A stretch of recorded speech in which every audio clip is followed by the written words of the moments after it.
Hello everyone, I hope आप सब ठीक होंगे। मैं भी बिल्कुल ठीक हूँ। So welcome to another video. आज हम लोग चले गए थे ग्रोसरी शॉप। जो हमारे हेल्पर्स हैं उन लोग के लिए फ़ूड किट लेने गए थे। हमने सोचा ईद है तो हम उन्हें गिफ्ट में फ़ूड किट देते हैं, तो इसलिए हम लोग ये लेने चले गए थे। तो मैं, मेरे फादर इन लॉ और मोहम्मद अज़लान हम तीनों गए थे। तो ये एक कॉम्बो आता है जो ज़रूरत की चीज़ें होती है वो हम लोग ने ले ली थी। और फिर मोहम्मद अज़लान चला गया था टॉयज़ के सेक्शन में। सो हमेशा की तरह उसे बॉल बहुत पसंद है, तो उसने बॉल ले लिया और चेयर भी उठा ली वहाँ से और वो खेलने लगा था। तो फिर हम लोग ने उसको समझाया कि चलो बहुत टाइम हो गया है, और फिर जो भी फूड किट है वो हमने लिया और उसके बाद हम लोग बिल काउंटर की तरफ चले गए। ये जो भी ज़रूरत की चीज़ें होती है वो ऑल इन वन एक कॉम्बो मिलता है, उसमें हमने ले लिया। तो वो मैं आपको घर जाके बताऊंगी कि हमने कौन सी चीज़ें ली है। तो ये हमने ले लिया। उसके बाद मेरे फादर इन लॉ वो बिल पे कर रहे थे और फिर हम लोग वहाँ से जो हमारा सामान है वो लेकर हम लोग वहाँ से निकल गए और हम लोग घर आ गए। तो ये फूड कॉम्बो है। ये 2.5 केजी का मेज़ मिल, यानी कि जो मकाई होता है उसका फ्लावर है। इसको यहाँ पर पाप बोलते हैं। यहाँ के लोग ये ज़्यादा खाते हैं। जैसे हम लोग व्हीट फ्लावर यूज़ करते हैं, ये लोग पाप यूज़ करते हैं। सॉल्ट हो गया, और ये वाइट राइस है, और ये सोया बीन्स है, एंड ये ऑयल है, और ये स्पगेटी है। तो ये एक कॉम्बो हो गया। यहाँ के लोग पाप ज़्यादा खाते हैं। पाप के साथ में ये सोया बीन्स का वो लोग सूप बनाते हैं या ग्रेवी बनाते हैं, और राइस थोड़े से खाते हैं। तो ये पाप और सोया बीन्स यहाँ का ट्रेडिशनल फूड है, ऐसा कह सकते हैं। ये दूसरा जो कॉम्बो है वो अल्बर्ट के लिए है। ये पाप हो गया, सॉल्ट हो गया, राइस हो गए, spaghetti, soya beans and oil. तो ये चीज़ें जो है वो दो कॉम्बो हमने लेके रखे थे, और एक जो है वो हम अल्बर्ट को देंगे और एक जो है वो हम फातिमा को दे देंगे। तो ये इन लोग के लिए इनफ हो जाएगा। ये फातिमा के लिए मैंने इंडियन ड्रेस निकाला था, स्कार्फ निकाला था, मेहंदी का कॉर्न निकाला था। उसे इंडियन वेयर अच्छा लगता है, तो मैं ये इंडिया से लेकर आई थी उसके लिए। और ये उसकी बेटी के लिए मैंने हुडी ली थी और जीन्स ली थी। पहले जो कपड़े लिए थे वो छोटे थे साइज़ में। यहाँ के बच्चे बहुत हेल्दी होते हैं माशाल्लाह, तो मैंने दूसरा ले लिया। फिर मैं किचन में आ गई और मैंने सोचा कि मैं कोकोनट बिस्किट्स बना लेती हूँ। तो मैंने उसके लिए बटर लिया है। बटर में मैंने जो पाउडर शुगर होती है वो ऐड की थी, और वो ऐड करके मैं उसे मिक्स कर रही थी विस्क की हेल्प से। वैसे तो हैंड ग्राइंडर यूज़ करना ज़्यादा अच्छा रहता है, और जो विस्कर होता है इलेक्ट्रॉनिक बीटर वो भी सही रहता है, लेकिन मैंने हैंड विस्कर लिया था और मुझे बहुत मुश्किल हो रही थी। और ये मेरी कोई अपनी रेसिपी नहीं है। फिर मैंने इसमें मेल्टेड बटर ऐड कर दिया क्योंकि वो ठीक से मिक्स नहीं हो रहा था। और फिर मैंने उसमें वनीला एसेंस ऐड कर दिया, और उसके बाद उसको मैंने फिर से अच्छे से बीट कर लिया हैंड विस्क से। वो थोड़ा मुश्किल हो रहा था, लेकिन मैं जैसे तैसे काम चला रही थी क्योंकि स्टार्ट कर दिया था। तो फिर मैंने उसमें केक फ्लावर ऐड कर दिया, और फिर बेकिंग पाउडर ऐड कर दिया, और फिर मैंने स्पैचुला की हेल्प से सब कुछ मिक्स कर दिया था। अच्छे से मिक्स कर दिया था क्योंकि इस पॉइंट पे स्पैचुला यूज़ करना होता है, विस्क की हेल्प नहीं लेनी होती। तो मैं इसको अच्छे से मिक्स कर रही थी। फिर मैंने इसमें कोकोनट, जो ग्राउंडेड कोकोनट, मतलब जो उसे पीसा हुआ खोपरा भी बोलते हैं, वो मैंने मिक्स कर दिया। और फिर हाथों से अच्छे से, जैसे हम आटा गूंथते हैं वैसे ही मैंने उसे अच्छे से मसल के जो डो की फॉर्म होती है उसमें मैंने कर दिया था, और ये बहुत सॉफ्ट होना चाहिए। तो ये ऐसे रेडी हो गया था। फिर मैंने जो ओवन की ट्रे है उस पर बेकिंग पेपर अच्छे से सेट कर दिया, और फिर उसके बाद जो डो बनाया हुआ था बिस्किट के लिए, तो मैंने वो 1 स्पून जितना लिया और उसका मैंने बॉल फॉर्म में बना लिया। और बॉल फॉर्म में बनाने के बाद मैंने अलग से बाउल में ग्राउंडेड कोकोनट, मतलब जो कोकोनट जो एक्स्ट्रा होता है वो लिया था, और सिर्फ एक ही तरफ लगाना है। और इसी तरह से मैंने बॉल जो बॉल की साइज़ में बिस्किट के शेप को देके मैंने बना लिए थे। फिर ये ऐसे मैंने सब बना लिए। और मैं आपसे ये बात बिल्कुल कहना चाहूँगी कि ये मेरी अपनी रेसिपी नहीं है, मैंने खुद यूट्यूब से देखा है और मैं ट्राई कर रही थी। तो ये मेरा फर्स्ट टाइम ट्राई था कोकोनट बिस्किट का। सो लेट्स सी कैसे ये बनता है। मैंने ओवन में प्री कुक होने के लिए रख दिया था और ये देखिए रिज़ल्ट। ये कुक होने के बाद माशाल्लाह अल्हम्दुलिल्लाह बहुत अच्छे बिस्किट बने थे और टेस्ट भी बहुत अच्छा था और जो बेक भी बहुत अच्छे हुए थे, जैसा चाहिए था वैसा परफेक्ट रिज़ल्ट था। सो वो रेडी हो गए थे अल्हम्दुलिल्लाह। फिर मैंने बनानी थी पफ पेस्ट्री, जो आलू की पफ पेस्ट्री, यानी इंडिया में पफ बोलते हैं, यहाँ पर पाई बोलते हैं। तो मैंने पैन लिया, उसमें ऑयल में मैंने मस्टर्ड सीड्स डाले, कड़ी पत्ता डाल बोलते हैं, करी लीव्स वो, ग्रीन चिली छोटी छोटी। फिर मैंने उसमें जो पीस आते हैं वटाने वो डाले, ग्रीन पीस। फिर मैंने उसमें जो बेसिक स्पाइसेस है वो डाल दिए थे और अच्छे से जो है वो मिक्स कर लिया। और ये भी रेसिपी मैंने यूट्यूब से ही देखी थी, मेरी अपनी रेसिपी नहीं है।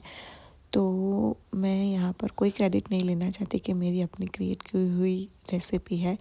ये भी मैंने ऐसे ही बस शॉर्ट्स में देख लिया था वीडियो और मैंने सोचा चलो ये ट्राई करते हैं। फिर मैंने उसमें जो मैस्ड पटेटो है बॉईल किए हुए वो ऐड कर दिए थे और अच्छे से मिक्स कर दिया था। फ्लेम मैंने बिल्कुल लो रखी थी क्योंकि फिर ये जो है वो जल जाता है। फिर मैंने आमचूर पाउडर ऐड कर दिया और थोड़ा सा पानी ऐड कर दिया ताकि मसाले हैं वो अच्छे से अंदर एब्जॉर्ब हो जाए।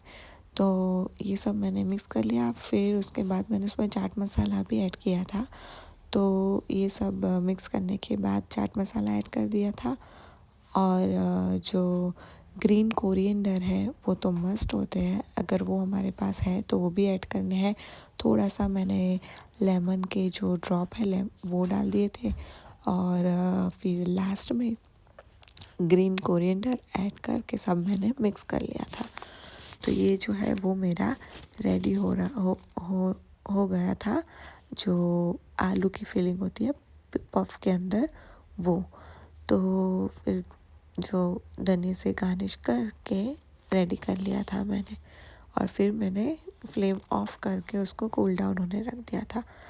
और ये जो है वो मेरे हस्बैंड जो पफ पेस्ट्री है उसमें फिलिंग कर रहे थे, क्योंकि मुझे ये नहीं आता पाई बनाना, वो ज़्यादा अच्छी बनाते हैं। तो वो बता रहे थे कि ऐसे अंदर फिलिंग डाल के ऊपर रख के उसे हमें इस तरह से बनाना होता है और फिर हम उसे फ्रीज़ कर ले या बेक कर ले, हमारी मर्ज़ी की बात है, जो भी हमें करना है हम कर सकते हैं। तो हमने इसको फ्रीज़ कर दिया था क्योंकि हमें खानी नहीं, यूज़ नहीं करनी थी। तो फिर हमने उसे बना के एयर टाइट कंटेनर में रख दिया था। ये जो है वो केक फ्लावर यानी जो मैदा है वो थोड़ा सा नीचे रख के हमने रख दिया था और बचा हुआ फिलिंग मैंने दूसरे कंटेनर में फिल करके उसे भी मैंने फ्रीज़ में रख दिया था। जब नेक्स्ट टाइम मुझे बनानी होगी तो मैं दूसरी बना लूँगी। और फिर ये दूसरा दिन का फ्राइडे के दिन का क्लिप है, ये फ़ातिमा आ गई थी तो मैं उसे जो है वो खीर दे रही थी और फिर हमने एल्बर्ट को भी बुला लिया और मोहम्मद अज़लान उसे दे रहा था एल्बर्ट को।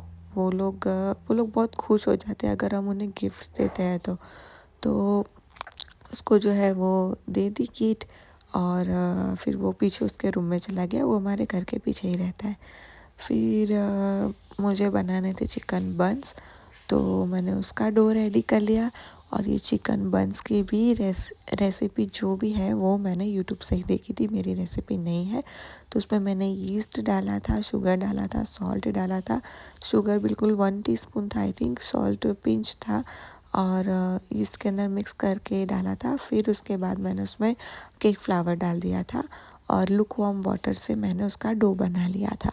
तो ये सिंपल सा चिकन बन्स जो है वो उसका है डो रेडी कर रही थी मैं। ये रेसिपी मैंने पहले भी ट्राई की है, ये यूट्यूब पर नौश किचन करके nosh kitchen routine I think नाम है, वो दुबई में रहती है इन्फ्लुएंसर और वो बहुत अच्छी रेसिपीज़ बनाती है, तो मैं उनकी रेसिपीज़ ट्राई करती रहती हूँ। तो ये चिकन बन्स है वो मैंने उनकी ही रेसिपी से किया था पहले एक बार, तो बहुत अच्छे बने थे। तो मैंने सोचा मैं ईद के लिए भी बना लेती हूँ। तो मैंने उसे अच्छे से जो डो है वो मैंने अच्छे से उसको हाथों से मसल के रेडी कर लिया था। और जुम्मा का दिन था तो नमाज़ भी मैंने पढ़ ली थी। तो मैंने सोचा कि अब मैं ये काम करके रख देती हूँ, क्योंकि अराफात का दिन था और जुम्मा का भी दिन था, रोज़ा भी था, इबादत भी करनी थी और ये सब काम भी थे। तो सब मैं जल्दी जल्दी से करके रख रही थी। तो ये जो है वो मैंने डो रेडी कर दिया था और ऊपर ऑयल ग्रीस करके मैंने उसको राइज़ होने के लिए रख दिया था। तो उसे हम वेट करना होता है कि वो डबल हो जाए। तो मैंने उसे 2 घंटे के लिए राइज़ होने के लिए रखा था। तो 2 घंटे के बाद ये जो है वो डबल हो गया था। तो ये देख सकते हैं आप कि ये डबल फॉर्म में हो गया है।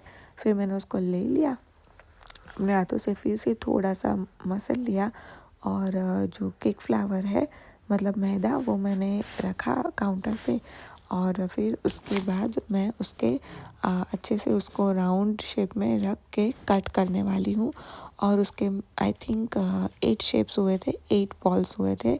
तो 8 बंस बन जाएंगे 1.5 कप मैदा यानी केक फ्लावर में। तो ये मैंने कट कर लिया इसको अच्छे से 8 शेप मतलब 8 बॉल के उसमें मैंने कटिंग कर लिया था। तो ये मैंने कट करा और मैं बहुत संभाल के कट कर रही थी, क्योंकि ये जो इतनी बड़ी नाइफ़ है वो मुझे यूज़ करनी नहीं पाती।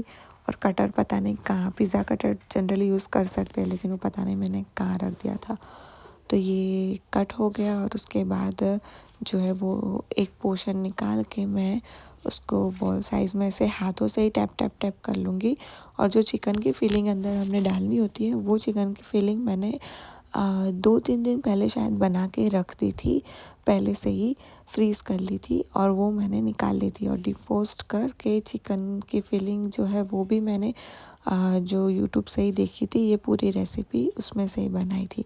और ये मैंने मोज़रेला चीज़ ऐड कर दिया थोड़ा और उसके बाद मैं उसे अच्छे से बंद कर दूँगी। और ये आप देख सकते हैं ये बिल्कुल बॉल फॉर्म में हो जाए, बॉल जैसा हो जाएगा। तो ये देखिए ये बॉल जैसा हो गया है। और फिर उसके बाद उसे मैं जो बेकिंग ट्रे है अवन की उसमें बेकिंग पेपर को ऊपर रख दिया था और मैं उसमें रख दूँगी। ये मैंने दूसरा रेडी कर दिया और इसी तरह से मैंने सब बॉल्स रेडी कर दिए थे। और सारे बॉल्स मैं ऐसे ही बेकिंग ट्रे में सेट करके फिर मैं उसे अवन में रख दूँगी। अवन मेरा मैंने इस पॉइंट पे प्री हीट किया था। और उसके बाद सब जो बॉल्स बना ली और मैंने ये रेडी हो गए। और मैंने फिर ऊपर एग वॉश लगाया था। ये जो अंडा होता है उसे फेंट लिया था, उसमें थोड़ा सा पानी डाला था और ये ऊपर लगा दिया था मैंने।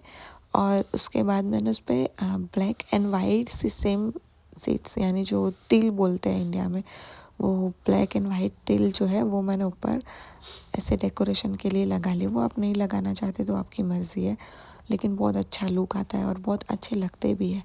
और मेरे पास बहुत सारे तिल थे तो फिर यूज़ तो करने ही होते हैं। तो ये मैंने उस पर लगा दिए ब्लैक एंड वाइट तिल, सेम सीड्स पे बोलते हैं। और फिर मैंने उसे ओवन में रख दिया था, प्री हीटेड ओवन में। और ये बेक भी हो गए माशाल्लाह। फिर बंस बनाने के बाद मैं रूम में आ गई थी और मैंने मोहम्मद अज़लान को चेक किया तो इसने सब वैसेलिन के साथ खेल किया हुआ था, फ़ोन देख रहा था और साथ में ये जो वैसेलिन सब है वो निकाला हुआ था।